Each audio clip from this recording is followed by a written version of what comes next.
Olá, meus irmãos, a paz do Senhor, vosso em Cristo, Josenilton Silva, abraçando você, professor de escola bíblica, aluno, superintendente, pastor de forma geral, que tem nos acompanhado, tem a oportunidade de aprendermos juntos a palavra de Deus. Queremos saudá-los com a paz do Senhor. Sejam todos bem-vindos a esta quarta edição da nossa escola bíblica no seu segundo trimestre do ano 2021, que nós, de forma remota, de forma online, estamos estudando a Bíblia Sagrada. Nós queremos abraçar você, sua família, seus amigos, compartilhe desde já, faça convites a outras pessoas e vamos estudar hoje a quarta lição da nossa escola bíblica, da nossa revista, que tem por título Dons Ministeriais e Espirituais, servindo ao Senhor com autoridade, com habilidade, com conhecimento, né? E hoje a quarta lição trata-se de mais uma categoria de dons. A gente viu na sexta-feira passada, tratando-se de dons de revelação. E hoje nós vemos a segunda categoria, que sistematicamente, dentro de uma teologia subdividida, nós estaremos estudando hoje acerca dos dons de poder. É o título da lição de hoje, Dons de Poder. Queremos desde já, com muita alegria, saudar você e desejar que tenhamos uma noite muito bonita de aprendizado e ensino. Pois bem, dons de poder. Nós entendemos dons como uma aptidão ou uma habilidade suprema, divina, no sentido de concessão de Deus ao homem, no seu uso e não na sua propriedade, e que habilita e capacita o homem a servi-lo de uma forma poderosa. E sempre nós estamos trazendo essa verdade de que dons espirituais, ele traz três pilares com ele. Ele é inerrante, infalível e irresistível, ok? Então nunca esqueçamos disso. Dons de poder. O textuário da nossa lição está escrito: a minha palavra e a minha pregação não consistiram em palavras persuasivas de sabedoria humana, mas em demonstração do Espírito e de poder, para que a vossa fé não se apoiasse em sabedoria de homens, mas no poder de Deus. Esse texto áureo, esse texto que nós tratamos aqui como base, está escrito na primeira carta que Paulo escreve aos Coríntios, capítulo 2, versículo 4 ao 5. Okay? A verdade prática, está escrito: os dons de poder são capacitações especiais em situações que demandam ação sobrenatural do Espírito Santo na vida do crente. Esta é a verdade prática, ou a verdade a ser praticada a título do conhecimento, de obras, e de ensino e aprendizado. Então, conhecimento, obra e ensino e aprendizado. É onde ele diz que os dons de poder são capacitações, assim como os dons de revelação, assim como os dons de elocução ou de expressão, são capacitações especiais em situações que demandam ação sobrenatural. Tá? E esta situação é o próprio Espírito Santo na vida do crente que irá decidir quando opera, em que dom ele vai operar, em que serviço ele usará o seu servo para atuar. Tá certo? A leitura bíblica em classe está em 1 Coríntios capítulo 12, versículo 4 e capítulo 9, versículo 11, do 9 ao 11, versículos 9 ao 11. Está escrito, nesse texto nós não fazemos a leitura, você sabe, para ganharmos tempo, e a nossa introdução acerca de dons de poder, o autor destaca a seguinte expressão: o ministério terreno de Jesus foi marcado por inúmeros milagres, principalmente curas. E na verdade Jesus principiou o seu ministério com uma gama de manifestação de cura, Você sabe, lendo os evangelhos, a história eclesiástica comprova que a igreja do primeiro século também operou maravilhas no poder do Espírito Santo. Entre os primeiros cristãos sobejavam os dons de poder. Se Jesus não mudou e os dons espirituais são para a igreja, o autor destaca, de hoje, porque atualmente não vemos manifestação dos dons de poder em nosso ambiente. com mais frequência? Isso é uma pergunta. Será falta de conhecimento e a respeito do assunto? Ou será por causa do mau uso que alguns fazem das dádivas divinas? Uma pergunta. Por que os dons não são frequentes ou mais frequentes, os dons de poder, né, no nosso meio? Será que por falta do conhecimento ou pelo mau uso das dádivas divinas, como o autor coloca aqui? Desta lição, nós estudaremos a respeito dos dons de poder. Veremos como eles são necessários à vida da igreja, se você deseja recebê-los e usá-los para a glória do nome do Senhor, proporcionando a edificação da igreja, busque com fé em oração. Aí eu trago aquela velha colocação que eu sempre faço. Quando o autor diz, se você deseja recebê-los, pega a expressão se você deseja e nunca entenda como uma disposição, certo? Sob a autonomia do próprio crente, porque não é. Por mais desejo que tenhamos, a operação sempre será da soberania do Espírito em conceder. Segundo, quando ele diz, se você deseja recebê-los, essa palavra receber, certo? É ser apropriado, não se apropriar. É ser apropriado pelo poder de Deus para uso da vontade soberana de Deus na execução da missão proposital e objetiva na ocasião do dom. Não é receber de Deus entregar, mas é receber de Deus usar. E aquilo vem sobre nós e nós recebemos, ou seja, vem de encontro a nós, certo? Isso não está ligado a livre-arbítrio, isso não está ligado à voluntariedade e nem está ligado à predisposição do homem, porque isso é uma ação soberana. Nunca trate dons espirituais, principalmente tratando dos dons de 1 Coríntios 12, são dons de revelação, de poder, de elocução ou de expressão, como uma ocasião em que o homem decide ser ou não ser, receber ou não, usar ou não. Nunca interpreta assim. Outra colocação que ele faz, se você deseja recebê-los, certo? Para a glória do nome do Senhor, proporcionando a edificação da igreja, busque-o com fé, certo? Em oração, tá? Então, e usá-los, né? Se você deseja recebê-los e usá-los, certo? Então, entenda essa expressão usá-los não como algo que está detido em nossas mãos e nós temos o controle de usar ou para usar, porque não somos nós que usamos os dons. Eu fico, de certa forma, até impressionado como teólogos escrevem uma expressão dessa. Porque o homem não usa, é por isso que os pentecostais, é por isso que a doutrina pentecostal, as manifestações evidenciadas, e nós chamamos assim de pentecostalismo, são tão afrontadas, são tão combatidas, por conta de expressões assim. Porque o tradicional e o conservador entende que a soberania de Deus só pertence ao Senhor.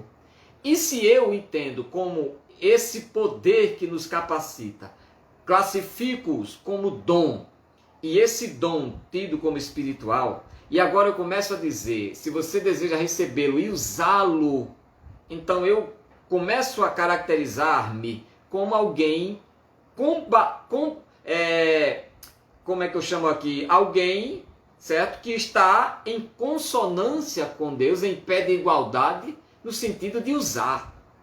Então Deus não concede ou não usa os seus dons sobre nós, nos dando a condição de usá-los ou não. Porque é o Senhor quem usa. É o Senhor quem nos usa, quem se utiliza de nós, nos usa no dom para a utilidade do seu propósito. Então não cabe ao homem usar dom nenhum, certo? Eu já fui claro bem aqui, nos dons ministeriais é onde vai aparecer essa correlação de Deus e do homem no exercício do ministério. E dom espiritual, no sentido de dons de 1 Coríntios 12, dons de poder, revelação e elocução, não são dons ministeriais, gente. Você não tem um ministério de visão, você não tem um ministério de profecia, você não tem, nem eu tenho um ministério de operação de maravilha. Isso não é ministério, isso não é serviço. tá? Caracterizado como ministério, gente, certo? Agora, os dons de Efésios 4, certo? E Romanos 12 é onde vai se inteirar como ministérios, certo? Principalmente de Efésios 4. Vamos limitar Efésios 4, porque até Romanos 12 ainda tem umas coisas assim que observar. Os dons de Efésios 4, ok, para pastores. Pastor é um dom ministerial. Então alguns usam esse dom para aquilo que não é bom. Agora, os dons de operação, os dons de poder, revelação e expressão, não são dons atribuídos ao manuseio e à utilização do próprio homem. Certo? Nunca entenda isso não, certo?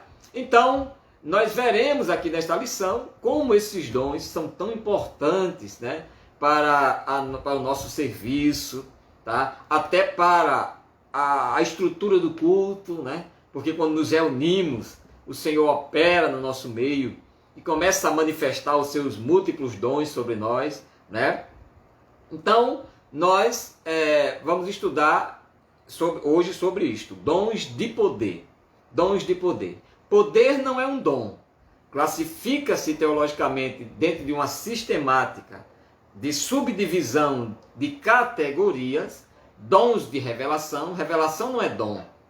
O que compreende os dons dentro de um processo revelador certo? Os dons de discernimento, palavra de sabedoria e de conhecimento, certo? Esses são os dons, certo? Não dom, eu tenho o dom de revelação, não, certo? Os dons de revelação são compreendidos por palavra de sabedoria, palavra de conhecimento, e dom do discernimento.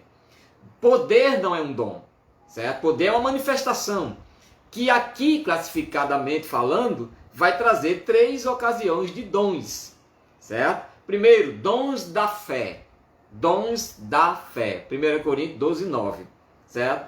O que significa fé, né? Então, nessa expressão que Paulo escreve, né, de dons, certo? Então, o que nós vamos definir aqui como essa ideia de definição de palavra poder? A palavra poder no grego é dunamis, no original grego. E significa força, energia, habilidade, poder.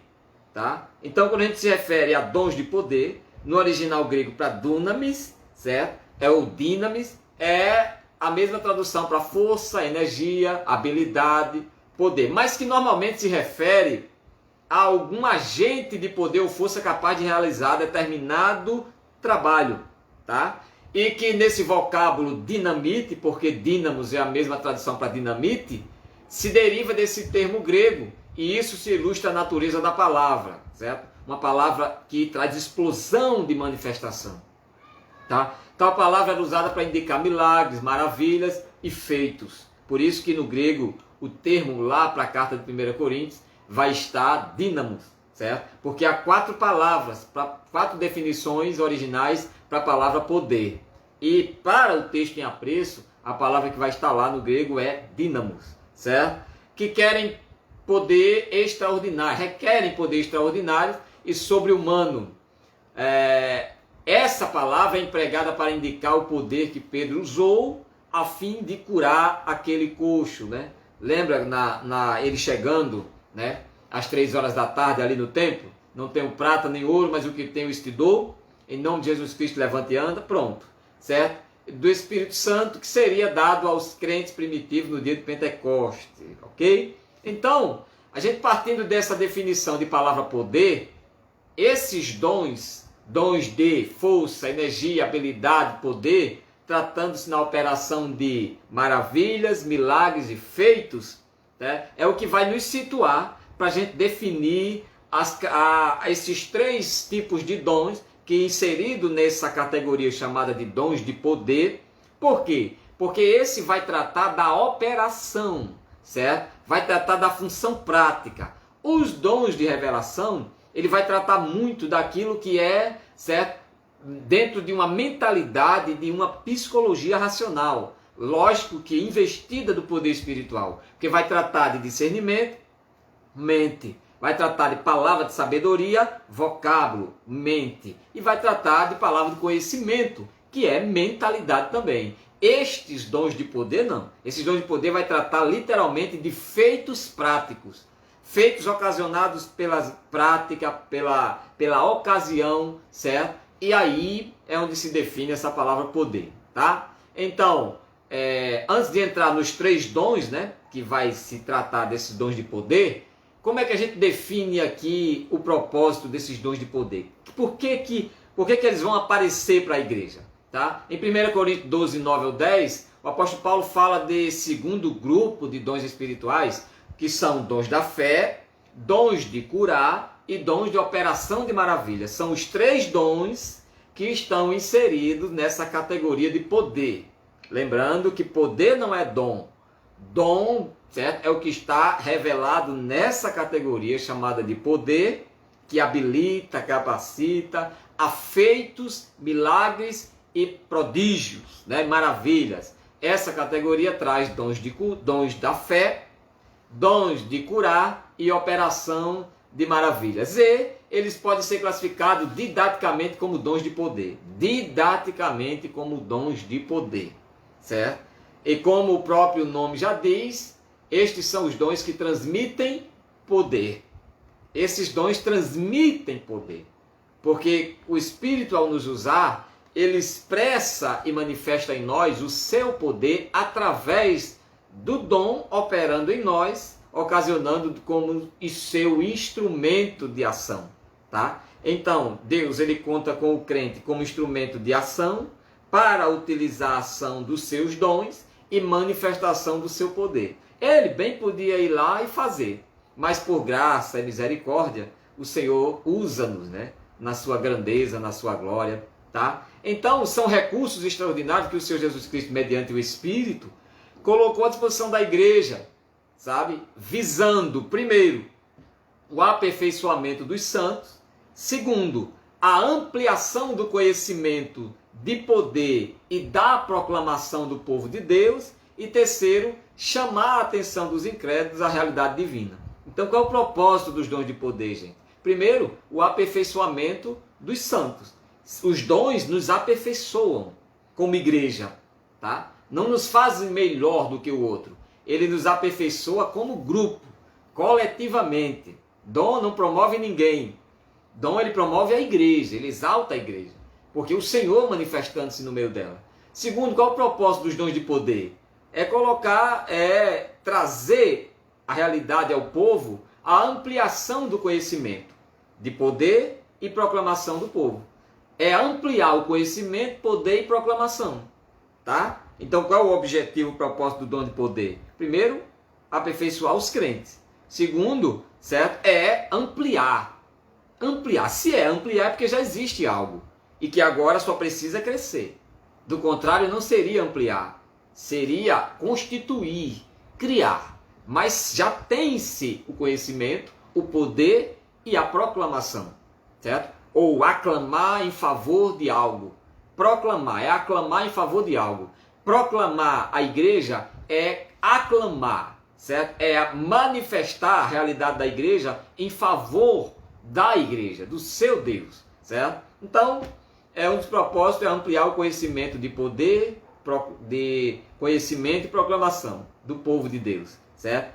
O povo de Deus tornar-se conhecido, né? E terceiro, chamar a atenção dos incrédulos à realidade divina, ou seja, aqueles que não conhecem a Deus, aqueles que não servem ao Senhor, vendo, né, que Deus usando você no poder, certo? De cura, maravilhas, certo? Então, certamente, isso vai chamar a atenção. E vai ver que ali é um povo, né, que realmente é um povo diferente, né? É um povo que Deus opera e através dele Deus faz maravilha, certo? Então, esses dons de poder. O primeiro é dom da fé. Dom da fé. O autor ele coloca aqui na lição o que é ou o que significa fé. Na Epístola aos Hebreus, lemos que a fé é o firme fundamento das coisas que se esperam e a prova das coisas que não vê. O escritor aos Hebreus, diz que fé é um fundamento, certo? O que é um fundamento? Uma base. O fundamento é uma base. É aquilo que sustenta um edifício. É um fundamento. E esse fundamento ele classifica como adjetivo aqui que esse fundamento é firme. A fé é o firme fundamento. Não é um firme, é o. O artigo é definido no singular e no masculino. É o fundamento. Não existe outro fundamento. A fé é o fundamento, certo? Como ele diz, e esse fundamento é firme, certo? É o fundamento firme, que não se abala, que não se influencia, que não se mistura, tá? É um fundamento suficiente, eterno, é um fundamento majoritário, certo? Que responde por si. E é o fundamento de quê? Das coisas que se esperam, certo? E essas coisas que se espera não é a esperança segundo a minha bel visão ou o meu bel prazer, tá? E aí vence, né, aquela ideia, posso tudo naquele que me fortalece, certo?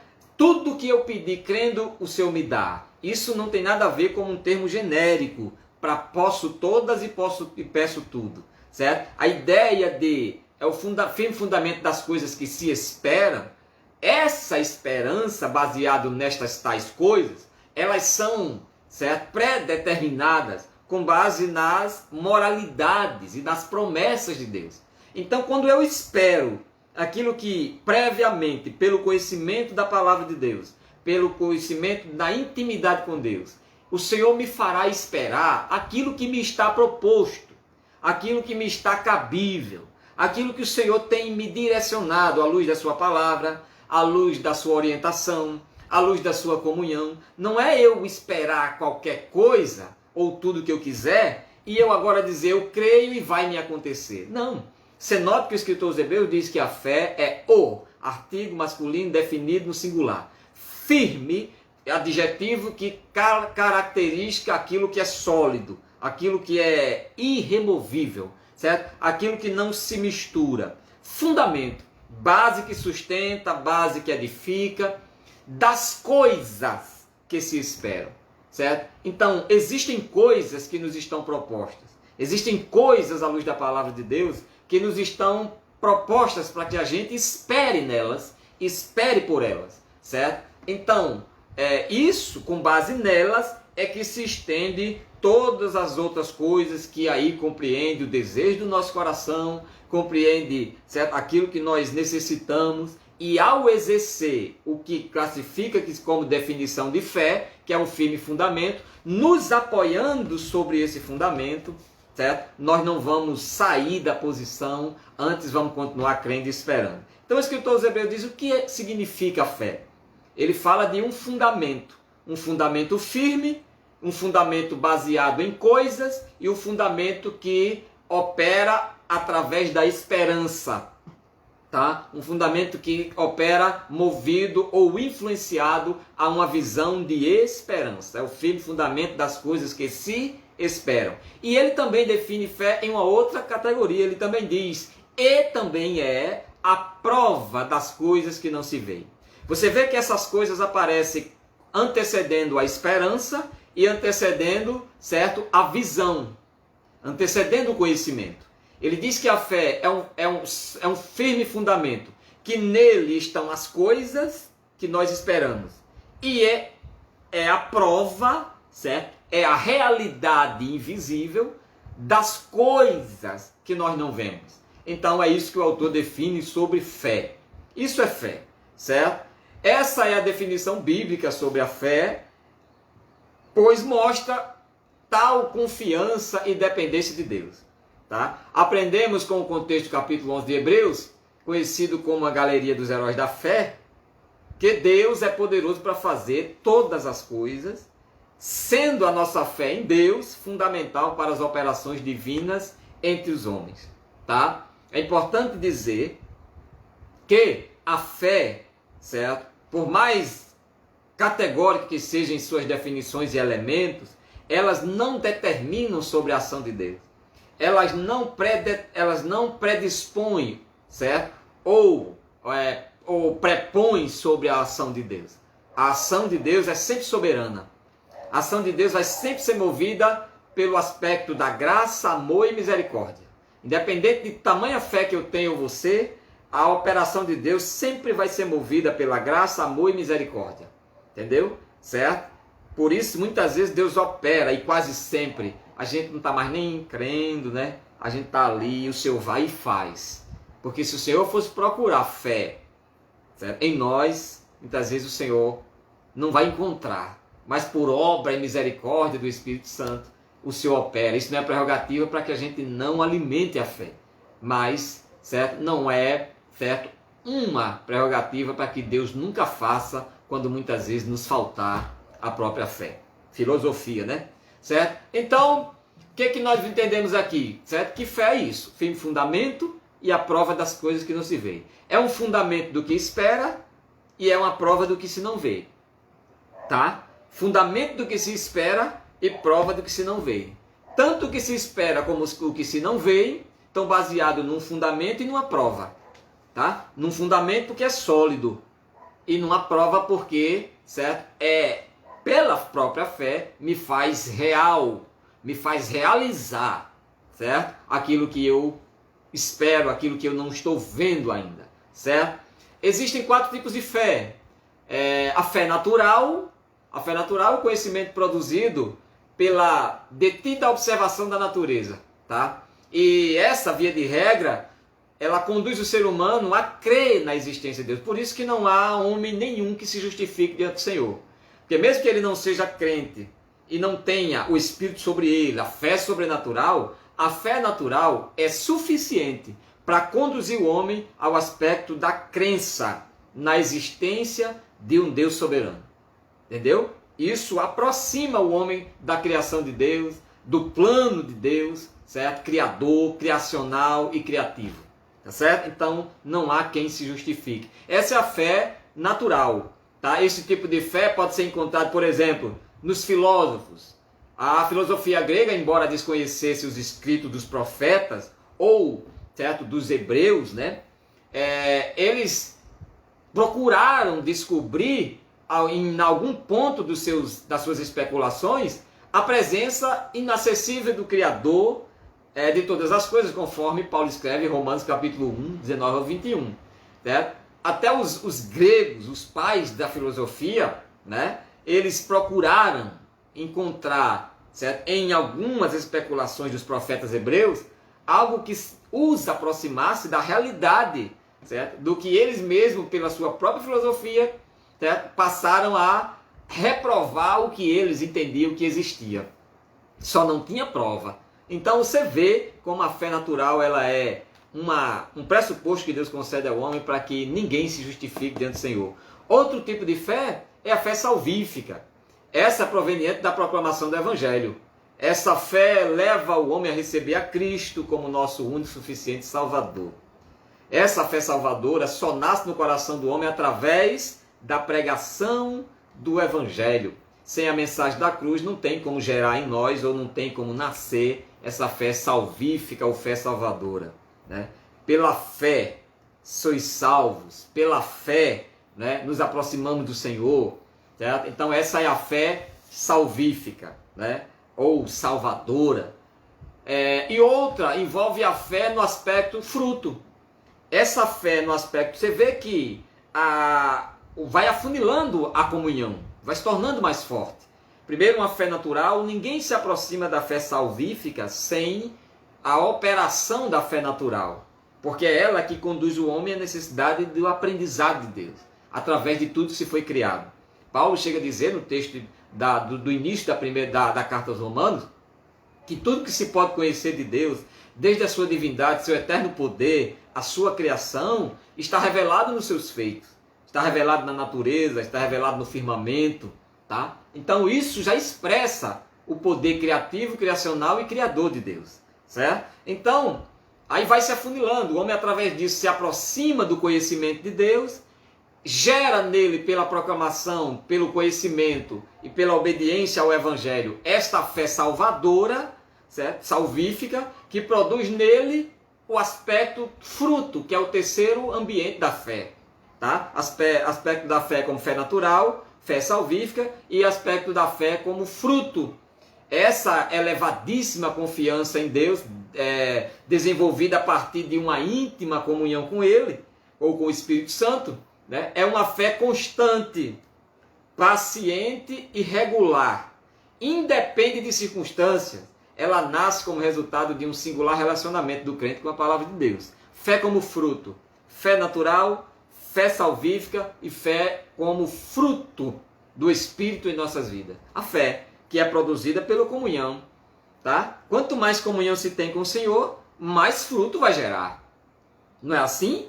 Quanto mais a gente tem comunhão com Deus, mais fruto vai gerar. Mais predisposição para o ministério vai se ter. Mais ocasião oportuna para o exercício dos dons operando no crente, ele vai ter, tá? Porque tudo procede do relacionamento, da comunhão, né? Do conhecimento do homem com Deus, certo? E dessa aproximação de Deus com o homem. E por fim, a fé como dom, certo? O dom da fé diz respeito a uma fé sobrenatural que é superior, certo? À fé natural, certo? Que é superior à fé como fruto, tá? E que ela atinge uma expressão soberana da fé como salvação, que é a fé como dom. Por quê? Porque essa fé é uma fé sobrenatural que capacita o crente a crer em Deus. Para quê? Para a realização dos milagres, ou de milagres extraordinários, como de cura de doença, ressurreição de mortos, realização de coisas impossíveis, pelos meios naturais. O dom da fé é a capacitação sobrenatural do crente para crer e realizar o impossível no nome do Senhor. Então, é isto aqui que nós estamos tratando agora. A fé como dom de poder, certo? A fé como um dos dons, classificado na categoria dos dons como dom de poder. E essa fé como dom, ela é isto aqui que nós estamos dizendo. Primeiro, algo sobrenatural que capacita o crente a crer. Crer além da salvação, crer além do objeto natural, crer além do fruto. Porque é um dom. E é um dom, se é um dom de poder, é um dom de manifestação sobre nós, que expressa de forma prática a operação de poder, ou do poder de Deus, certo? Então, quando Deus quer nos usar na fé como dom, Ele vai nos conceder um revestimento de autoridade e de poder que nos eleva à condição de crer nele, que seria impossível, certo? Para a realização desse ato, somente pela fé salvífica, somente pela fé como produção de fruto, certo? Somente pela fé natural não seria possível. Para este fim, para esse propósito, há essa necessidade desse derramamento do dom, do poder de Deus sobre nós, que nos eleva a uma estatura, certo? Em todos os aspectos, para que a gente creia, vislumbre, certo? Uma ideia poderosa de Deus, capaz de a gente manifestar, certo? Ou sermos utilizados por Ele na manifestação do seu poder. Então a fé é um dos dons classificados aqui como dons de poder, certo? Nós vimos aqui a fé, o que ela é, certo? Agora, no tópico de fé, a fé como um dom, e é distinta daquela que nós recebemos, é o que nós estamos falando aqui, por ocasião da nossa conversão. A fé como dom é distinta da fé que nós recebemos para a salvação. Ela é distinta, tá? Igualmente se distingue da fé evidenciada como fruto do Espírito. Também ela é diferente, conforme Gálatas 5:22, certo? O dom da fé é a capacidade que o Espírito Santo nos concede, certo? Como nós estamos vendo aqui, para que o crente realize, certo? As coisas transcendentes à esfera natural da vida. Objetivando o que, gente? Sempre a edificação da igreja, certo? Sempre a edificação da igreja. Segundo o teólogo Stanley, certo? Orton, ele diz que esse dom é uma fé milagrosa para situação ou oportunidade especial. Não é algo que todo tempo eu vou estar exercendo. Esse tipo de fé como dom não é uma coisa que toda hora eu vou estar manifestando. Não. Primeiro que não é algo que eu manifesto. Segundo, não é algo que eu decido sobre ela. Segundo, não é algo que eu delibero sobre ela. Segundo, não é algo que eu manipulo ou domino, eu manuseio. Certo? Não. É uma ação irrestritamente ligada à soberania, à vontade e a disposição de Deus, do Espírito Santo. Ok?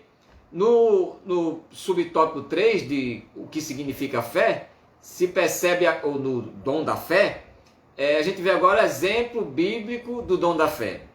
Certo? Nesse aspecto, o dom da fé, a gente viu o que significa fé, a gente viu a fé como dom, e agora exemplos bíblicos do dom da fé.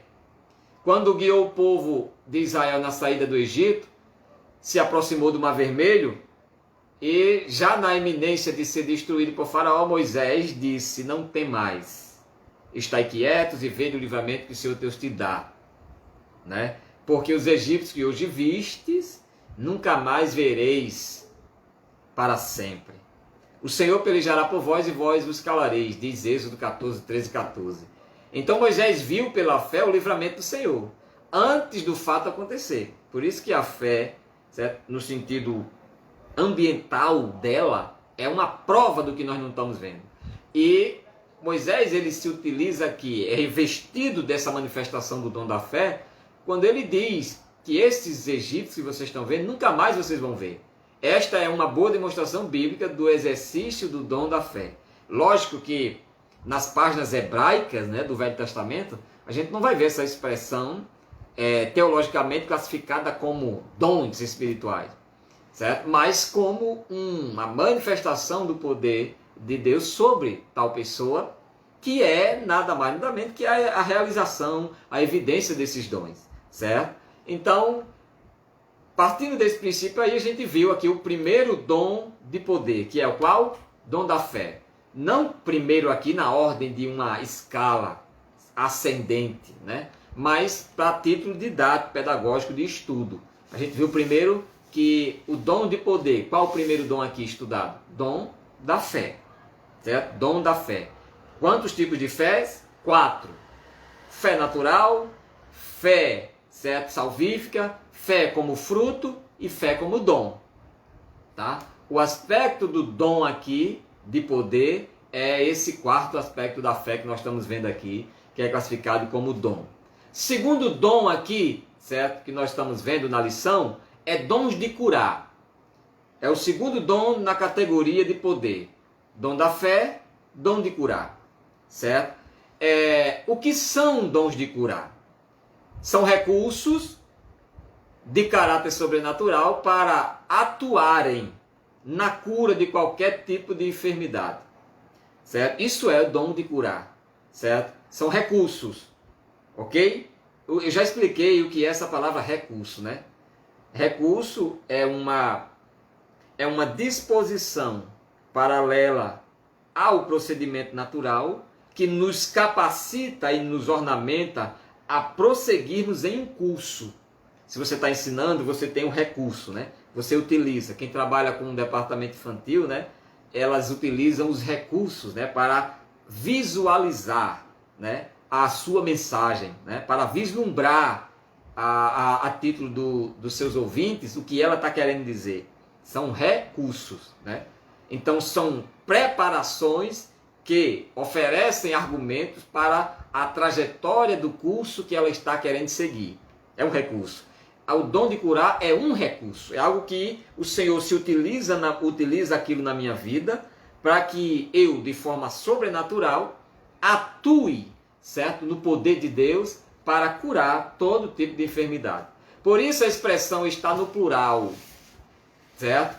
Deus é quem cura, Ele concede os dons de cura, certo? Dom para curar câncer, AIDS e toda sorte de enfermidade, certo? E segundo o conselho da sua vontade, sabedoria e oportunidade.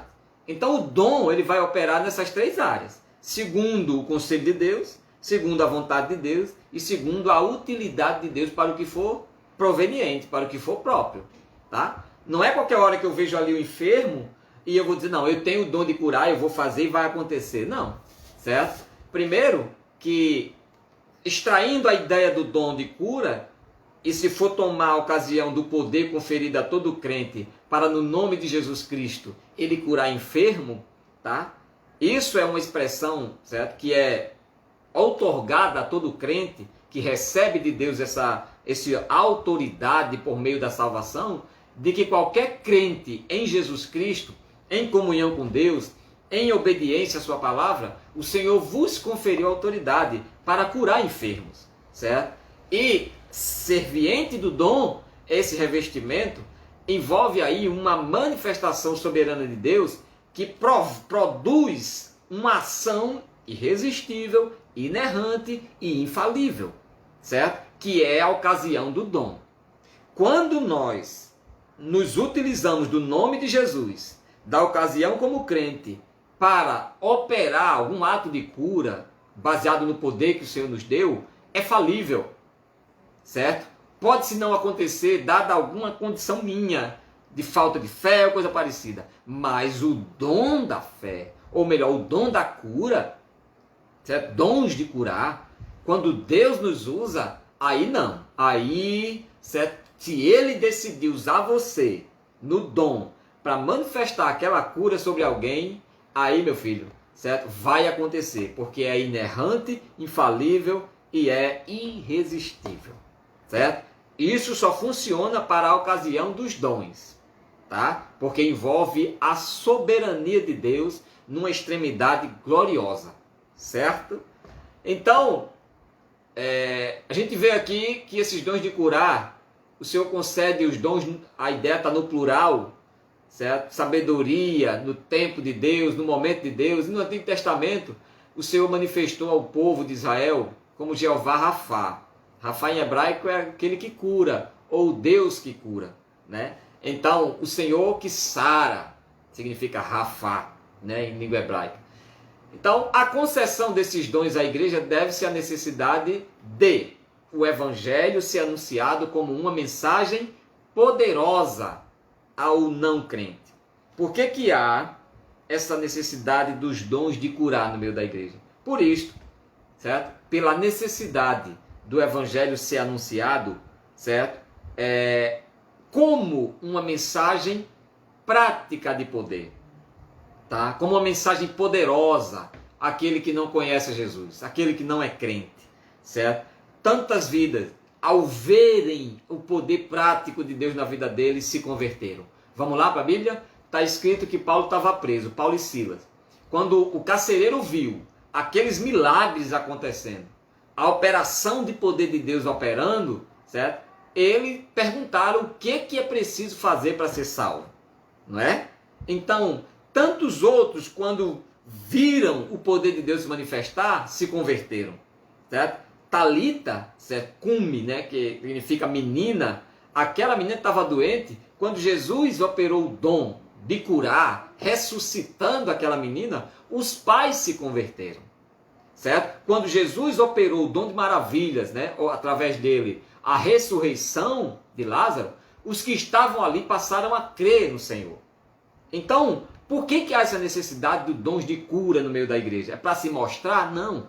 É para que o evangelho seja noticiado, notificado e notado como uma mensagem poderosa, e não uma mensagem teórica, e não uma mensagem filosófica, e não uma mensagem de segmento religioso, certo? A título de instrução, de doutrina, mas uma mensagem de poder, uma mensagem de poder. Oremos a Deus para que através das nossas vidas o Senhor nos use com poder e glória no meio dos nossos, para que aqueles que não conhecem o Senhor, ao ver você ser usada por Deus para curar, certo? Para ressuscitar mortos, sim, certo? Eles observem e digam verdadeiramente, o Deus que ela fala, o evangelho que ele prega é um evangelho que tem poder, porque eis aí a prova, né? Eis aí o resultado, certo? Então, os dons de cura são necessários, primeiro, para que o evangelho seja anunciado como uma mensagem poderosa, certo? Que antes não tinha fé, quem outrora não tinha fé, mas agora passou a crer no evangelho, arrependendo-se dos seus pecados, certo? Primeiro, quando o não crente ele vê essa manifestação prática do poder, primeira coisa que gera nele fé, certo? Segundo, gera nele crença. Ao gerar fé, automaticamente isso gera nele uma crença, né? Uma que faz ele se aproximar e acreditar que aquilo verdadeiramente é Deus na vida daquela pessoa. E segundo, terceiro, arrependimento. Gera fé, crença e arrependimento, certo? É isso que é preciso que tenha nos nossos cultos, gente. Curas, né? Para que o incrédulo, quando for participar de um culto, certo? Ele veja que ali Jesus curou. E quando se faz o apelo, certo? Quantos aqui desejam o Jesus que curou este cego agora? Quantos aqui querem receber o mesmo Jesus que ressuscitou, que levantou da cadeira de rodas essa pessoa, né? Ah, gente, você não tenha dúvida que os sinais seguirão aos que creem. E pelas mãos destes, o Senhor fará milagres extraordinários. Entendeu? Então, dons de curar é isso. Recursos de caráter sobrenatural para atuarem, certo, na cura de qualquer tipo de doença, certo? Segundo a vontade de Deus, o seu propósito, a sua manifestação, para aquilo que Deus quer fazer. Não é na hora que eu bem quero, porque se fosse pela minha vontade, todos os enfermos que eu passasse por ele seria curado. Mas não é assim. Isso depende nem do que corre e nem do que quer. Depende de Deus que opera tudo e em todos, né? Então, segundo aqui, a redenção e a cura e as curas. Apesar do crente ser redimido pelo Senhor através da obra da salvação, que é a obra expiatória, né, efetuada por Jesus na cruz, que é o cancelamento dos nossos pecados, apesar disso, certo? O crente ainda aguarda a redenção do seu próprio corpo, certo? Por isso ele é fadado a adoecer, ele é propenso, certo, a desgastar o seu corpo, certo? Ele é promissor a envelhecer, tá? Por tudo isso, porque salvo é, mas ainda não foi redimido no sentido de redenção. Ele foi redimido e está sendo no sentido de reconstrução, de reconciliação. Mas a redenção do corpo ainda não aconteceu. Por isso teu corpo sente, adoece, cansa, dói, né? Causa dores, né? Tá? É sujeito à intervenção de homens, processo cirúrgico, certo? Então, quando o apóstolo Paulo tratou dos males que afligem a criação como resultado do pecado da humanidade, ele escreveu não só ela, mas nós mesmos que temos as primícias do Espírito, certo? Também gememos, certo? Em nós mesmos, esperando a adoção, a saber, a redenção do nosso corpo. Romanos 8:23, certo? Enquanto não recebemos o novo corpo imortal e incorruptível, estaremos sujeitos, sim, a toda sorte de doença. Então, mesmo salvo, mesmo crendo, mesmo crente, nós nunca vamos estar isentos da enfermidade, da doença, da debilitação física, certo? E da pretensão, certo? Ou predisposição ao desgaste físico. O homem está sujeito a tudo isso, certo? Então, o que o inimigo quis colocar na mentalidade de alguns no século passado e trouxe isso como uma ideia de crença, certo? Como um tipo de prerrogativa para a comunhão é o crente se adoecer é porque está em pecado. Tem gente dizendo aí que se pegou esse Covid é porque não é crente. Tem gente caindo nessa besteirada aí, né? Não porque se é crente não tem para que estar usando máscara, porque o crente não pega isso. Eu já fui pregar a igreja que eu já vi essa besteira. E olha que eu fui pregar depois de ouvir isso, ó. Imagina o estreito, certo? Fulano disse, só pega esse negócio quem não tem fé em Deus, só pega esse negócio quem não ora, só pega esse negócio quem não é crente.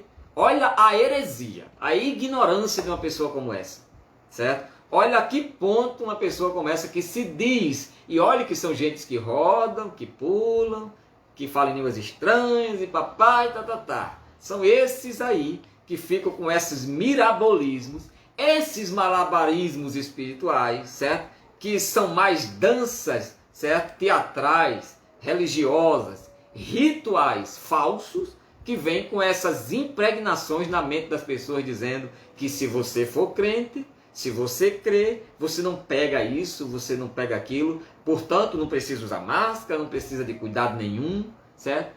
E quantos homens de Deus têm partido, né, gente? Certo? Um certo político muito famoso, ele disse nas suas últimas declarações, ele disse: se Deus quiser me levar, ele não precisa do câncer para me levar.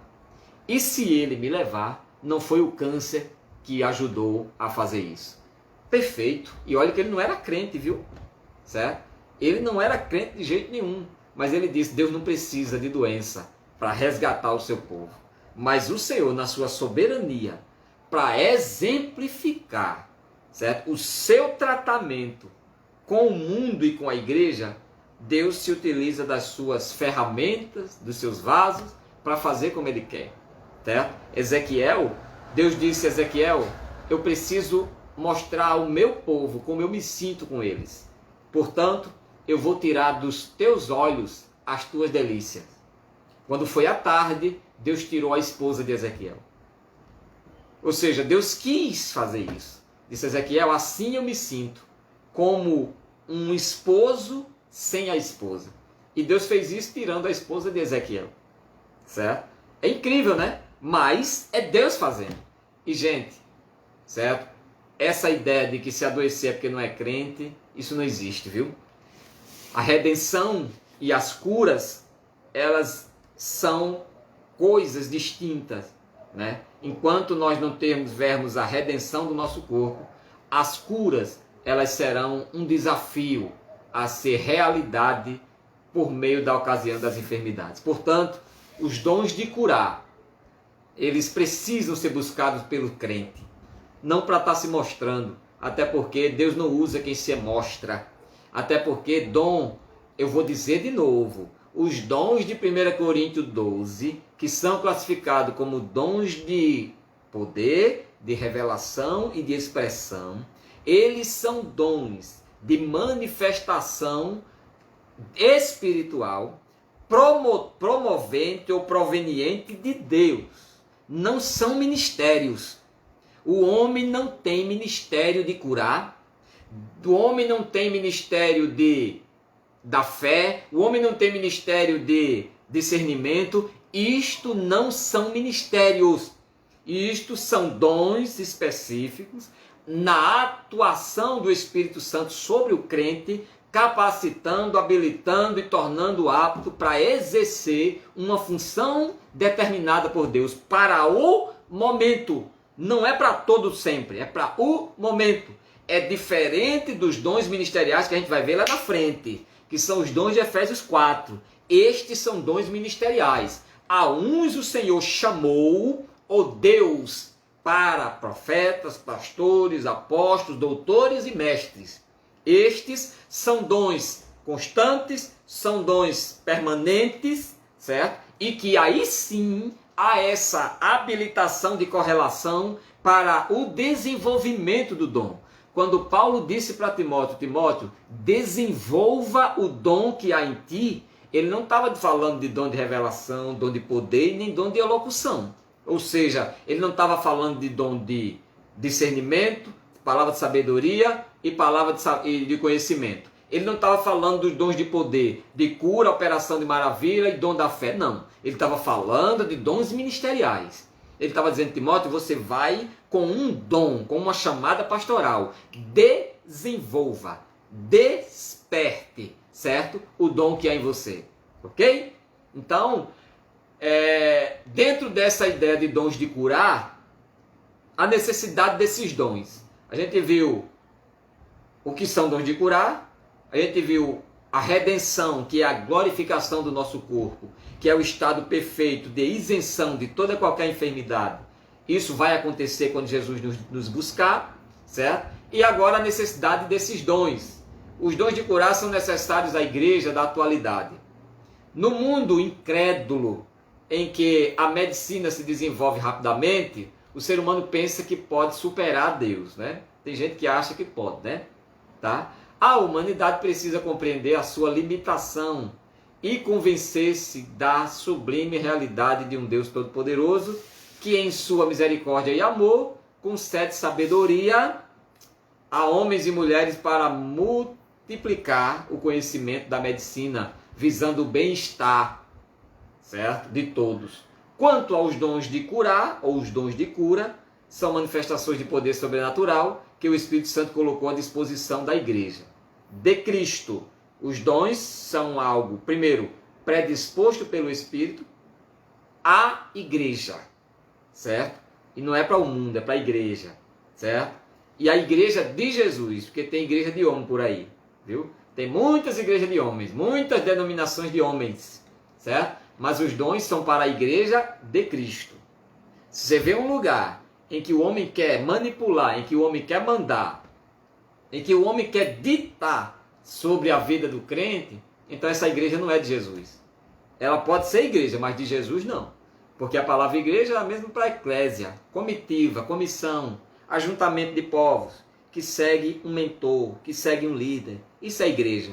Por isso eu acho lindo quando Jesus diz, Pedro, eu não tenho uma igreja, eu tenho um corpo. E que eu sou cabeça.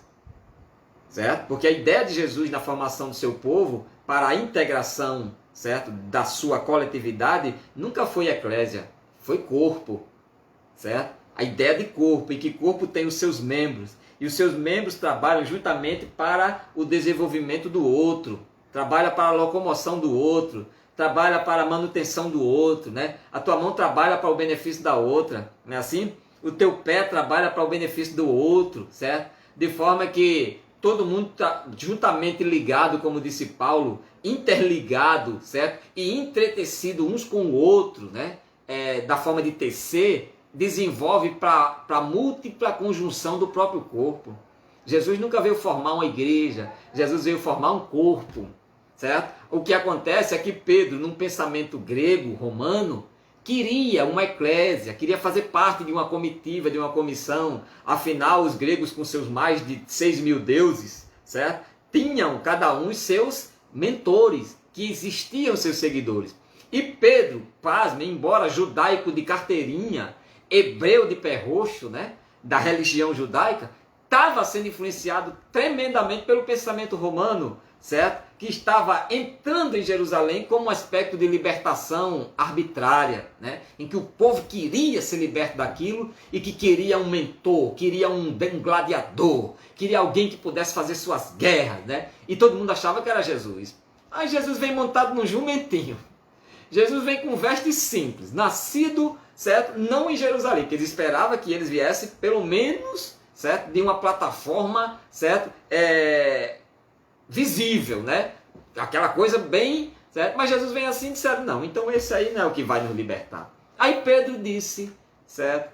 Senhor, certo? Nós queremos fazer parte de uma equipe, porque nas entrelinhas era isso. É tanto que Jesus disse, quem diz os homens que eu sou? Pedro disse, tu és o Cristo, filho do Deus vivo. Jesus disse, Pedro, pois eu te digo que isso não foi o homem que te revelou, mas o Espírito. E eu te digo que tu és Petros, tu és uma pequena pedra, e sobre esta rocha, certo? Essa Petros por excelência, que sou eu edifico a minha. Percebe o pronome possessivo no singular, a minha. Por que Jesus disse, eu edifico a minha? Por que Jesus não disse, eu edifico a igreja? Por que Jesus não substitui o pronome possessivo aí, minha, pelo artigo definido aí, a igreja? Ou uma no artigo indefinido, pelo menos no singular.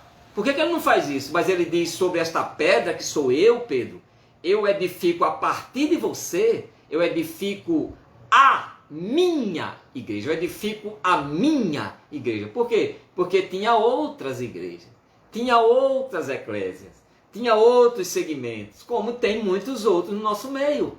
Tem muita gente que está abrindo prédios por aí, botando uma placa, chamando de igreja, certo? E falando-se no nome de Deus, e vai um monte de coisa para lá, certo?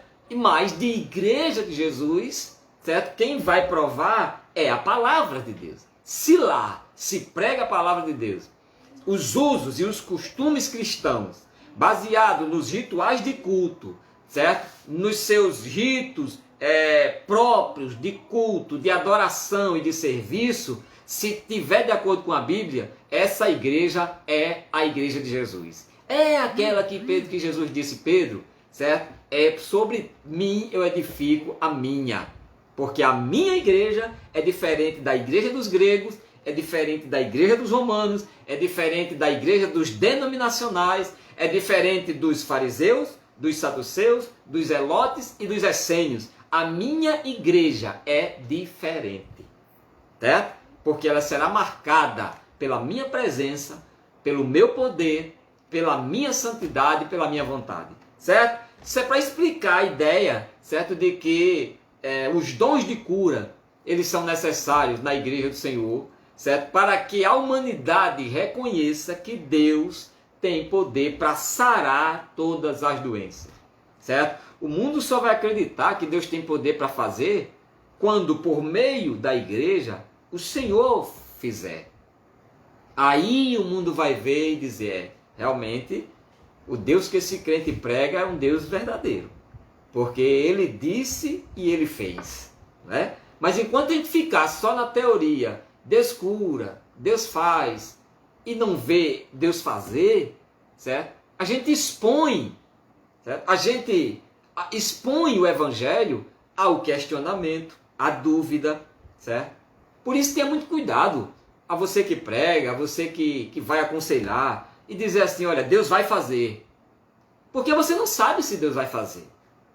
Agora, se Deus tiver dito para você, diz aí que eu vou fazer, aí pode falar porque Deus se responsabiliza e faz. Agora, o que a gente ouve de besteirada em pregação, de gente movido pelo desejo de querer ver Deus fazer, ótimo, que tem esse desejo, mas não empenhe o nome de Deus como que ele vai.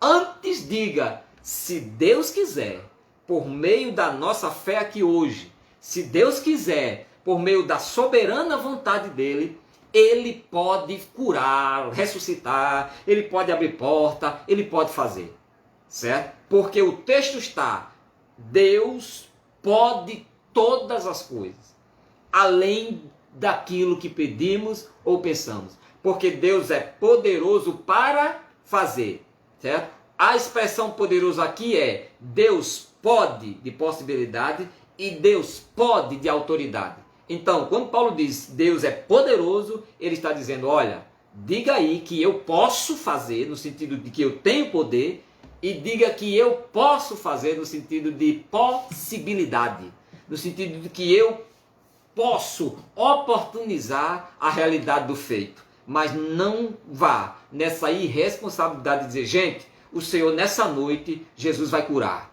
Nessa noite, Jesus vai fazer. É certo que nas páginas da Bíblia, tanto neotestamentária como veterotestamentária, pessoas falaram sem Deus mandar, mas falaram cheio do Espírito. Moisés disse, esses egípcios vocês nunca mais vão ver. Deus segurou a palavra e disse, eu vou honrar, porque eu vou fazer. Porque estava dentro de um plano comunicativo de Deus, Deus não ia deixar o povo morrer ali, estava dentro de uma vontade iminente de Deus, ou seja, qual a diferença de eminente para iminente? Eminente é aquilo que está previamente previsto para acontecer, é uma coisa que vai acontecer amanhã, é uma coisa eminente, está previsto para amanhã, às 3 horas, e ao trabalho, ok, é uma coisa eminente, se espera, certo? Previstamente. Uma coisa iminente é uma coisa que a qualquer momento pode acontecer fora da visibilidade de alcance. Então, quando o homem é levado pelo Espírito de Deus a falar dessa forma, sem Deus mandar, no mínimo ele está em comunicabilidade com o projeto de Deus, em certo, comunhão com a iminência da vontade de Deus, certo? E com a promessa, certo? De que Deus, certo? Tem o chamado para conduzir, certo? O processo, certo? De conclusão do que Deus começou a fazer. Então Moisés disse, espera aí, Deus não trouxe a gente aqui para morrer aqui. Então olhou para o povo e disse, gente, Deus vai nos dar livramento. E aí vê como o homem é. Aí depois ele vai orar a Deus. Depois ele vai lá, como que dissesse, meu Deus, o que foi que eu falei? Deus honra a minha palavra. Sabe qual foi a resposta de Deus? Aí Deus diz, Moisés, por que clamas a mim? Diga ao meu povo que marche. Você percebe que nas entrelinhas, quando Moisés disse, esses egípcios vocês não vão ver mais. Fique quieto, veja o que Deus vai fazer. Deus vai, o verbo ir na imperatividade do futuro, certo? Operado por uma ocasião real de esperança no presente. Vai. Ele vai. Isso é muito sério. Aí ele vai a Deus e aí Deus diz: por que clamas a mim? Você não disse que eu vou fazer? Se você disse que eu vou fazer, certo? Eu vou honrar, eu vou fazer. Mas ele não disse, mas Deus não fez porque Moisés era um irresponsável, Moisés era um aventureiro, não. Moisés estava nesses 3 patamarzinhos aqui que a gente falou. Moisés estava no plano da comunicação de Deus. Moisés sabia que Deus não ia deixar o povo morrer ali. Alguma coisa Deus ia fazer, certo? Ou a terra se abria, certo? Moisés não disse que o mar ia se abrir. Moisés disse que os egípcios que vocês estão vendo agora, nunca mais vocês verão. Ele não disse que o mar ia se abrir, ele não disse que os egípcios iam se matar, ele não disse o que Deus ia fazer, mas disse que Deus iria dar vitória. Então receba essa palavra para a sua vida, que como profeta de Deus eu digo para você que Deus não revelou para você o que Ele vai fazer. Mas você está dentro do plano de Deus, você está dentro da comunicação de Deus, certo? Deus, Ele vai fazer, certo? Porque você está dentro desse plano, você está dentro do propósito e dentro da promessa. Então a tua palavra Deus segurou, certo? E vai honrar. Agora outra coisa é a irresponsabilidade de dizer Deus vai, né? Então Deus não disse eu vou abrir o mar, Moisés. Eu vou. Quando Moisés diz Deus vai dar livramento, e quando manda o povo se aquietar, quando vai orar a Deus, é que Deus disse 2 coisas. Por que clamas a mim? Ele disse 3. Por que clamas a mim? Ou seja, segure a palavra que você disse, certo? Diga ao meu povo que marche, certo? Ou seja, o povo não pare, continue andando, certo? Mas Senhor, e o mar? E o mar? Toca nas águas. Aí Deus manifestou a Moisés o que ele queria com Moisés, certo? Toque nas águas. Bom, Moisés deve pensar, tocar nas águas, será que as águas vão desaparecer? Mas o mar é fundo. Tocar nas águas, será que as águas vão ficar duras? Ele nem disse o que ia fazer com as águas, certo? Quando ele revelou parcialmente o que ele ia fazer, ele disse, toque nas águas. E aí Moisés não sabia nunca o que ia acontecer com as águas, mas ele obedeceu o que Deus tinha dito, certo? E tocou nas águas. E aí o que aconteceu? As águas se viraram em 2 paredes, certo? Então, o dom de curar é necessário no meio da igreja, certo? Além do poder que Deus nos confere para operar a cura no nome de Jesus, certo? Além da fé que nos aproxima de Deus como crentes, além da fé como fruto, que é o 3º aspecto, há também a fé como dom. E esse dom, gente, é irresistível. Ele não se conforma ou não se submete à minha fé para que esse dom se manifeste. Ele opera na salvação do crente. E nisso não significa submissão a esse crente. Tá? Porque os dons são para crentes. Os dons são para servos. Né? Os dons operam no meio de crente. Escuta uma coisa que eu vou dizer. Não é aquele grupinho de 5 ou 6 que se reúne em rebeldia e que vai para a casa da irmã e do irmão e começa ali falar mal de irmão, falar mal de pastor, não ter obediência nenhuma, e um começa a dizer, eu estou vendo isso, o outro começa a dizer, ai, já estou me arrepiando, e começa nos pulos, e começa a dizer, Jesus está curando, e Jesus está me mostrando. Isso é o Satanás mostrando, Jesus não, viu? Porque Deus não vai operar onde tem rebeldia, Deus não vai operar onde o demônio está investindo no espírito de rebeldia, de atrevimento, de acusação, certo? E que você e eu muitas vezes se reúne ali no grupinho de 5 ou 6, falando mal do pastor, mal da igreja, não tem compromisso nenhum, e agora quer dizer que Deus está operando o dom. Meu filho, dons espirituais são para a igreja do Senhor, certo? Para a igreja de Jesus. Viu? A igreja de Jesus significa a igreja que está em comunicação com Deus, a igreja que está em comunhão com o Espírito, a igreja que está em comunicabilidade com o serviço de Jesus, certo? Neste povo, o Senhor opera os seus dons. Então não vá nessa besteira, não, porque eu vi ali fulano não quer nem saber de ir para a igreja, mas ela se reuniu ali na casa do irmão lá, e aí, ó, foi uma maravilha, fulano estava com uma dor de cabeça, passou na hora, o diabo também faz isso, viu? Não se engane não, que operar maravilhas Satanás também faz. A operação de maravilhas é um poder outorgado próprio de um ser expressivamente espiritual. O inimigo opera maravilhas. E opera de tanta forma que, se possível, engana até os escolhidos, está escrito. Viu? O inimigo ele opera, certo? Por ocasião, certo, da operação do homem, ele se utiliza na sua sapiência, na sua inteligência, utiliza um médico, o médico opera lá uma situação que fulano foi curado quando não tinha mais cura. Pela permissão de Deus, o espírito do erro e do engano, ele atinge o homem por ocasião do próprio diabo, certo? E na rebeldia e na incredulidade do homem, o homem se suja ainda mais na sua incredulidade.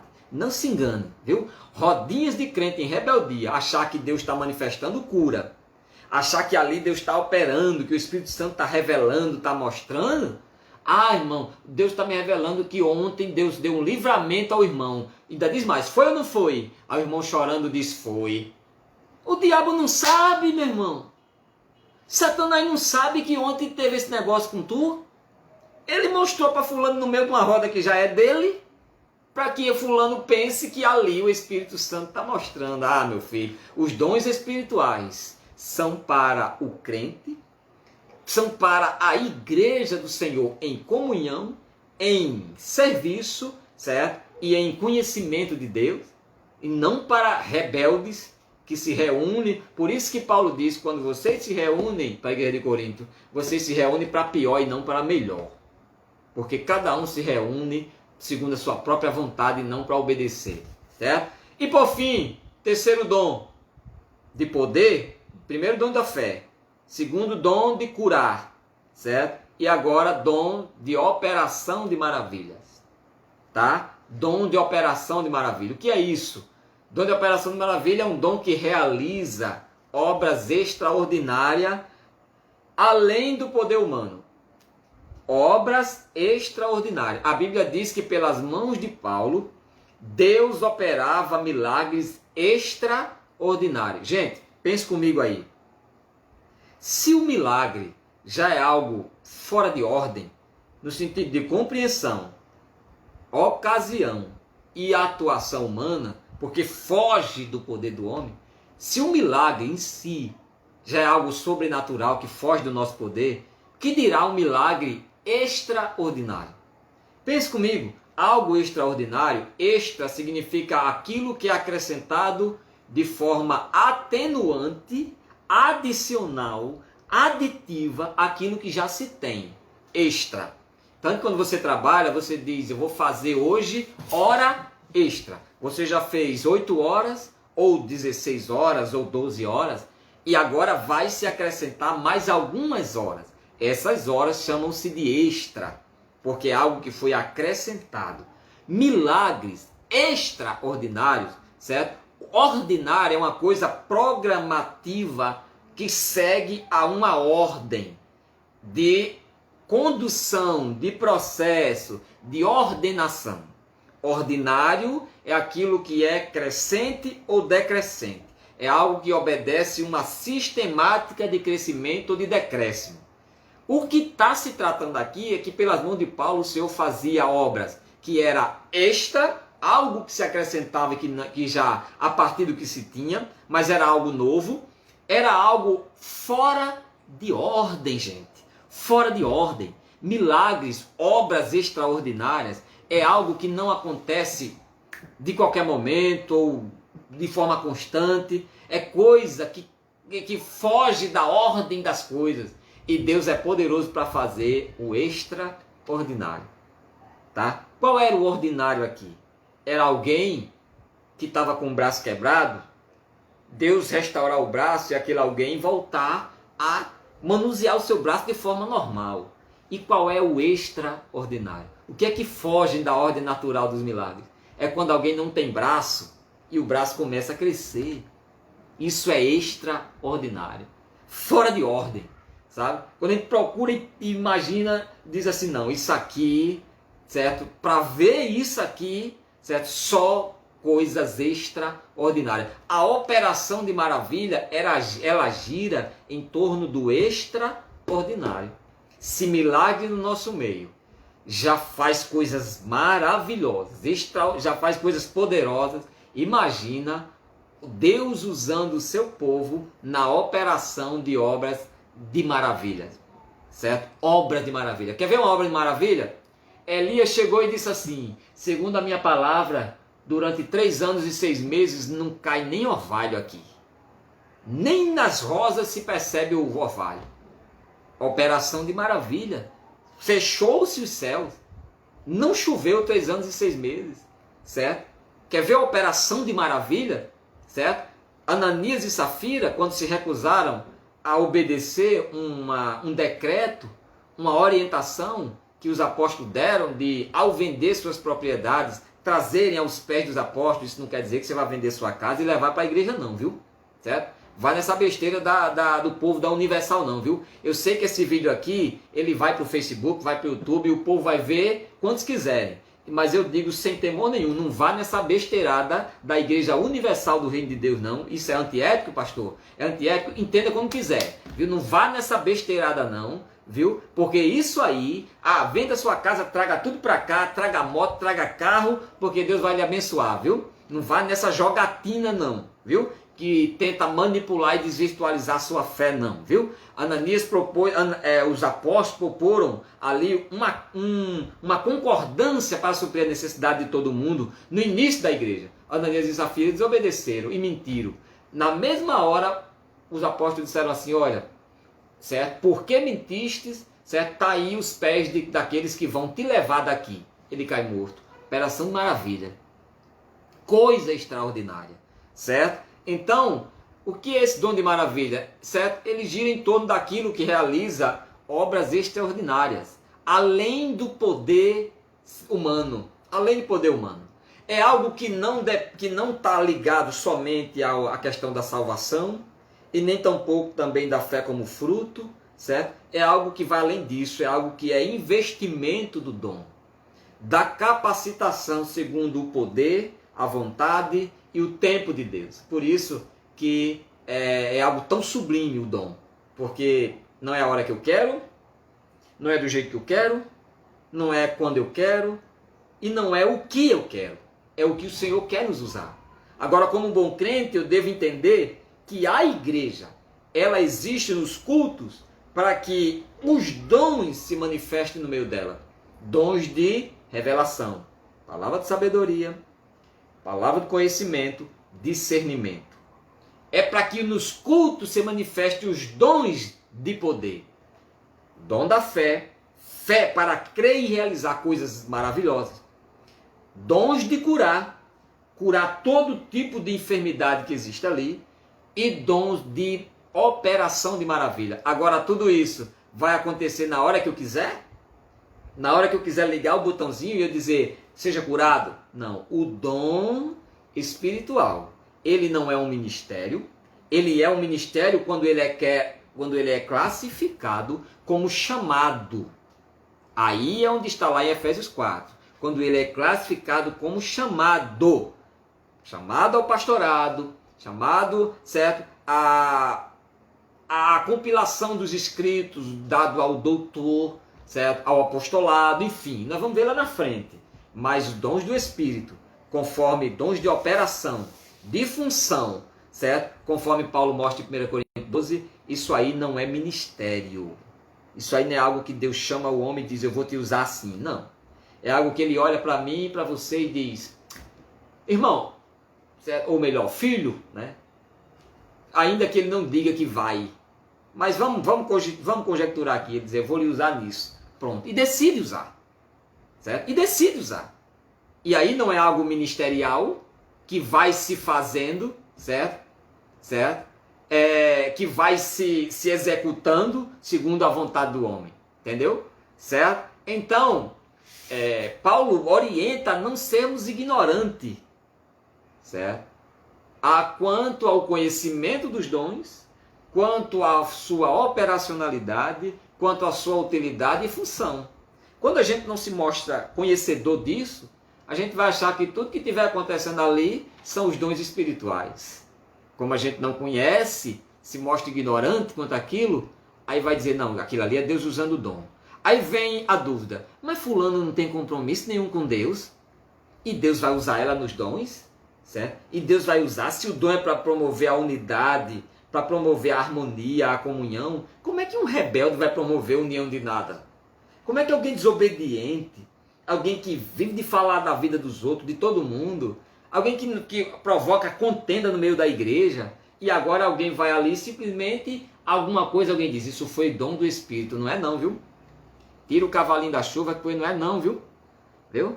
Certo? O inimigo, não se engane, Satanás se utiliza do homem para operar manifestações extraordinárias. Viu? Não se engane. Exemplos bíblicos, certo? Desse ministério de dons de maravilhas, operação de maravilha, né? A gente vê isso pela Bíblia, né? Como a gente já deu aqui alguns exemplos, eu não vou nem citar aqui. Jesus repreendeu o mar e o vento, isso é operação de maravilha. Está aquela turbulência e Jesus simplesmente diz: acalma-te mar, aquieta-te vento, né? Acalma-te vento, aquieta-te mar, e acontece. Operação de maravilha, tá? Agora, é qualquer hora que eu vou chegar e dizer aquieta-te e vai acontecer? Não. Não invente de ir para frente de uma tsunami e chegue lá e diga: olha, eu sou crente, aquieta-te mar, porque você vai ser engolido por ele, viu? E talvez nem para o céu a gente não vá com essa falsa autoridade.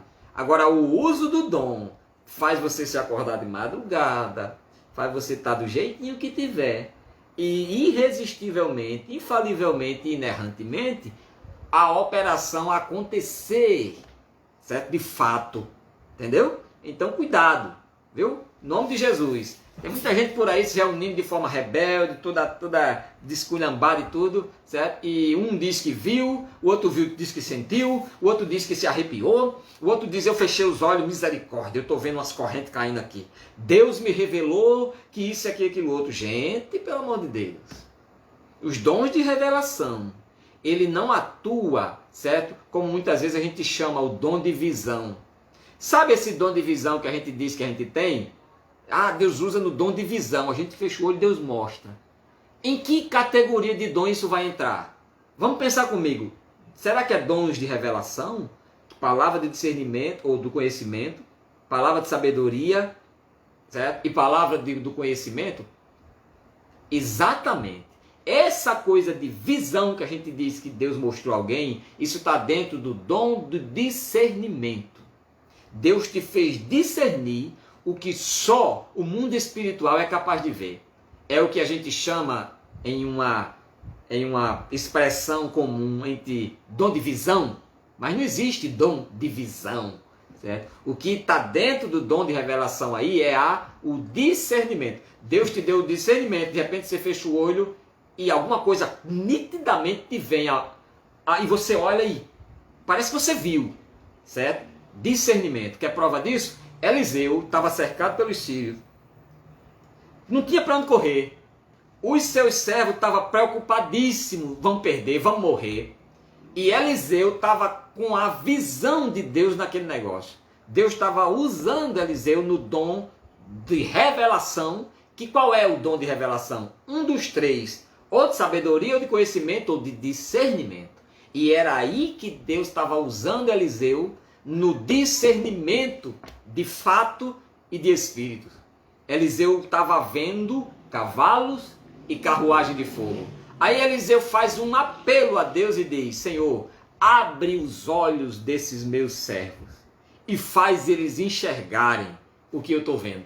Abre os olhos dele. Aí o Senhor foi e usa os servos de Eliseu num dos dons de revelação, certo? Que é o que a gente chama hoje de visão, que é o discernimento de espírito, certo? Que os pentecostais meio que, né, ali meio que chama de visão, né? Dom de visão. Fulano vê, e tem uns que estão vendo demais. Tem uns meninos que não podem ver um negócio mexendo que diz ali, é o Satanás. Não pode ver um negócio desse voando que diz, eu tive uma visão. Eu vi o capeta naquele ventilador. Tá vendo demais, né, filho? Certo? Tem gente que anda vendo mais o diabo do que aquilo que Deus mostra, né? Aí o inimigo se aproveita desse negócio de dom de visão, aí diz, espera aí que você vai ver agora até o que você nunca viu, né? Aí começa a apresentar, e vê mesmo, porque o diabo começa a se revelar, né? Começa a abrir os olhos daquela criatura e manifestar os seus dons. É lógico, o inimigo tem na sua habilidade as suas manifestações de dons, habilidades malignas, habilidades satânicas, que usa o homem para ele agir de forma sobrenatural. Oxe, assim como Deus usa o homem para agir de forma sobrenatural no poder de Deus, assim o diabo usa os seus no poder sobrenatural dele, para agir no poder sobrenatural dele. Ah, menina, Jesus disse, não sejais ignorantes quanto os ardis de Satanás, quanto à capacidade dele agir, viu? Porque ele também usa com poder, com a sua devida glória, com o seu devido poder, ele vai usar e vai fazer ver coisa que, ou tu acha que quem anda mostrando, aqueles espíritos malignos, que pessoas que fazem pacto com o inimigo, não é o diabo usando nos seus dons de visão ou de discernimento, para que eles comecem a perceber as aparições de espíritos malignos? É claro que é. Tá? Então, esse dom de visão que a gente diz, né? Eu tenho o dom da visão, ver. Isso não existe dom de visão. O que existe aí é essa visão que Deus te mostra e Deus te faz ver, quando Ele quer, é tanto que não é quando tu bem quer, ou tu anda vendo as coisas do jeito que tu quer. Então, meu filho, isso não é dom não, viu? Porque dom, quando Deus usa no dom do discernimento de espíritos, ou no discernimento, né? Ele usa quando Ele quer, de forma que tu vê sem nem tu esperar, certo? Mas sem nem tu perceber e nem esperar. Deus te mostra e tu chega e faz misericórdia. O que eu vi aqui, né? Entendeu? Como é o Espírito que usa de forma inerrante, irresistível e infalível? Dom, meu filho, eu não controlo não. Você entenda que dom espiritual, 1 Coríntios 12, dons de poder, de revelação e de elocução, você não escolhe, você não controla. Não cabe aí o espírito do profeta ser sujeito ao profeta. Quando Deus se utiliza, Ele vai usar, certo? E vai usar com inerrância e resistência e infalibilidade. E ponto, é Ele que usou, certo? Para o seu propósito, para a sua vontade e seu cumprimento. Então, certo? Dentro desse, caminhando por fim, dentro dos dons de operação de maravilha, a gente vê o que é dom de operação de maravilha, a gente viu alguns exemplos bíblicos aqui, e a distorção no uso dos dons de curar. A distorção, né, nesse uso dos dons de curar e de operação de maravilha. O que é distorcer? Torcer é quando você pega um objeto, um pano, e você torce ele. Torcer, né? Torcer é você pegar ele na sua forma normal e você dá uma forma diferente a ele. Você torceu. Passou então a você ter controle sobre o seu estado original. Você mudou. Ele está torcido. Distorcer é quando você pega aquilo que está torcido e traz ele, certo? Para uma forma que era. Quando aqui o termo diz distorcer alguma verdade, certo? É uma verdade que foi torcida, não contrariada, torcida. Ou seja, ela foi trabalhada, ela foi ruminada, ela foi mastigada, a ponto de você, certo, se conformar à posição que ela quis, certo? E agora alguém vem e distorce, desfaz aquilo que foi feito, certo? Simplesmente desfaz aquilo que foi criado, né? A distorção no uso dos dons de curar com os dons de operação de maravilha é o que a gente vê agora. O cristão não tem autorização divina para determinar, para decretar ou exigir a cura de ninguém. Acabe com esse negócio de dizer eu decreto, eu determino e eu exijo a cura de fulano de tal. Isso não, viu? Certo? Deus, um dos amigos de Jó disse para ele, Jó, determinando tu algum negócio, duas coisas te acontecerá. Primeiro, te será firme e a luz brilhará em teus caminhos. É o que o escritor aos Hebreus traduziu como fé, firmeza e prova. Determinando tu algum negócio, Jó, te será firme e a luz brilhará em teu caminho. Ele não falou de realização. Ele falou de convicção e de esperança. Certo? Então nós podemos sim determinar algo baseado na nossa crença e na nossa esperança, atribuindo a Deus a realização e a vontade. Agora, determinar no sentido de operar algum tipo de autorização legal, isso aí não. Isso aí não. Então o crente não pode determinar, nem decretar, nem exigir que fulano seja curado, porque nós não temos poder para isso. Não tem, viu? Poder para isso de jeito nenhum, certo? A nossa relação com Deus não se dá de forma barganha, né? Quem nós somos, ou quem somos nós para exigir de Deus alguma coisa, né? Somos seres humanos limitados. Se não fosse a graça e a misericórdia de Deus, primeiro nos usando, segundo nos propositando a abençoar alguém na cura, certo? Segundo, utilizando-se de nós para cumprir o seu motivo, o seu objetivo. Se não fosse isso, meu filho, tá? Então, como os discípulos de Cristo, devemos rogar ao Pai, buscando de todo o coração para curar os doentes, certo? Cabe a nós rogarmos a Deus, buscando a capacitação de Deus, buscando o revestimento de Deus para que nos use no seu propósito, nos seus fundamentos, nos seus objetivos, certo? E aí Deus usa tanto no dom da fé, quanto na própria fé, quanto na chamada espiritual, certo? Então o crente que impõe a mão sobre o enfermo, certo? Sim, vamos ver aqui, ó, a oração do justo pode muito ter seus efeitos. E independe de se ter o dom ou não. Jesus nos ensinou que em seu nome deveríamos impor as mãos sobre os enfermos para que eles fossem curados. Marcos 16, 18. Nossa responsabilidade é orar pedindo a cura, certo? Certo? Quem sara o enfermo de acordo com a sua soberana vontade é Deus. Cabe a nós orar pelo enfermo. Não ore pela enfermidade não, viu? Não se ora por enfermidade. Enfermidade se repreende. Enfermidade se expulsa. E isto no nome de Jesus. Baseado numa vida de comunhão com Ele. Certo? Se ora pelo enfermo. Certo? Pelo enfermo aí se ora. Certo? O crente que impõe as mãos sobre o enfermo não pode ser tratado como um ídolo na igreja. Primeiramente, se o enfermo for curado, né? Principalmente se o enfermo ser curado.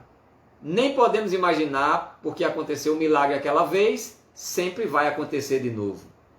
Certo? Então, é uma das realidades do dom, né? É que porque Deus me usou aqui neste dom, então fulano tem o dom disso. Porque eu vi que Deus usou ele no dom de profecia, que é um dos dons que a gente vai ver mais tarde, que é de elocução. Fulano tem o dom de curar. Por quê? Porque eu vi que ele orou por fulano, repreendeu a enfermidade e a enfermidade deixou fulano. Ou seja, ela foi curada. Então ele tem o dom de curar, negativo. Viu? O dom, ele não opera de forma constante. Ele opera de forma proposital, conforme a vontade de Deus. Certo? Baseado nisso, gente, a gente chega ao final da nossa lição. Certo? E com uma conclusão que o autor termina dizendo: Deus pode conceder aos seus servos o dom da fé, dons de curar e o de operação de maravilhas. Sim, mas sempre de acordo com a vontade de Deus, certo? De acordo com a graça de Deus, certo? Lembre-se de que os dons de poder, dom da fé, dom de curar e de operação de milagres, certo? Lembre que esses dons contribuem para legitimar a pregação do Evangelho. Ou seja, dá legitimidade, autenticidade, originalidade e legalidade. Isso são as três áreas do que é legítimo: autêntico, original e legal. Certo? Os dons, eles dão legitimidade à pregação do Evangelho. Para que quando aconteça a operação dos dons, por ocasião da proposta da salvação, aquelas pessoas olhem e digam: eu aceito Jesus. Primeiro, eles funcionam para legitimizar o Evangelho, ou legitimar o Evangelho, certo? Infelizmente, há pessoas que querem utilizar-se desses dons, dessas dádivas de Deus, para obterem lucros financeiros e enriquecimento pessoal, certo? Isto envergonha o nome de Jesus e mancha a idoneidade da igreja na sociedade, que procede dessa forma e está suscetível ao juízo de Deus, que virá no tempo próprio. Que nós, a igreja, o povo do Senhor, façamos uso dos dons de poder, dons da fé, de cura e operação de maravilha, que nós façamos uso desses dons para propagar o evangelho de nosso Senhor Jesus Cristo e glorificar o nome do Senhor, certo? O nome de Deus, no poder do Espírito Santo. Eu vou terminar mais uma vez lembrando isso aqui. Quando ele diz que nós, quando fizermos uso dos dons, não façamos para a nossa vontade, né? Quando ele diz assim, façamos uso dos dons para pregar o evangelho. Eu quero dizer bem claro aqui, nenhum crente faz uso de dom espiritual nenhum. Eu fico besta com essas colocações, sinceramente. Sabe? Ou bota-se isso para o professor ter o desdobramento para explicar, porque dom espiritual, você não faz uso dele não, meu filho. Sabe? O que você pode fazer por irresponsabilidade é, uma vez tendo conhecimento desses dons, você se utilizar da função didática dele, da operação dele, para agora se fazer falso na operação desses dons. Por exemplo, Deus não está me dando essa palavra nenhuma, mas eu vou simplesmente dizer, Deus está me usando na palavra agora para te dizer isso. Não é Deus usando, mas eu estou tomando a ocasião de uma realidade de poder para eu falar por minha própria vontade. Certo? Se eu estou aqui diante do enfermo e digo, olha, Deus está me usando no dom de cura agora. Deus não está usando coisa nenhuma.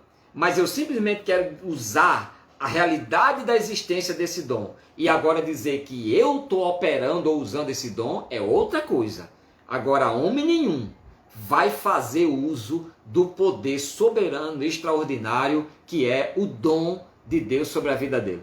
O dom espiritual, segundo 1 Coríntios 12. Agora, o dom ministerial, certo? Aí é outra coisa que a gente vai ver lá na frente. Certo? Você como pastor, que tem o dom ministerial pastorado, aí você pode usar esta ocasião da chamada para ser um péssimo pastor, para ser um pastor que não apacenta, mas que o pau senta, né, nas ovelhas, aí é outra história. Agora, dons de poder, de curar, dons da fé, operação de maravilha, dons de revelação, palavra de discernimento, conhecimento e discernimento, aí nem eu, nem você, nem Davi, nem Moisés, nem Paulo, ninguém teve essa autoridade para usar quando bem quis.